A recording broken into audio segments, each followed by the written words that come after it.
നിഘണ്ടുക്കളിൽ നമുക്ക് പിതാവ് എന്ന പദത്തിന്റെ അർത്ഥം എടുത്ത് പരിശോധിക്കുകയാണെങ്കിൽ നമുക്ക് ലഭിക്കുന്നത് സ്ത്രീയിൽ ബീജം ദാനം ചെയ്യുന്ന ആളിനെയാണ് പിതാവ് എന്ന് പറയുന്നത്. ആ ദാനം ചെയ്യുന്നതോടുകൂടി അദ്ദേഹത്തിന്റെ കർത്തവ്യം അവിടെ തീർന്നു.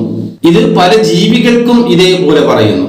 അതായത് ചില മുട്ടനാടുകൾ പെണ്ണാടിന്റെ ഗർഭാശയത്തിൽ ബീജം നൽകിക്കഴിഞ്ഞാൽ അതിൽ ജനിക്കുന്ന കുട്ടിക്ക് ആ മുട്ടനാട് പിതാവായി തീരുന്നു. കുട്ടന്മാർ ഇതുപോലെ തന്നെ ബീജം നൽകി അതിൽ കുട്ടി ജനിച്ചാൽ ഉണ്ടാകുന്ന കുട്ടികൾക്ക് ഈ കാളക്കുട്ടൻ പിതാവായി തീരുന്നു.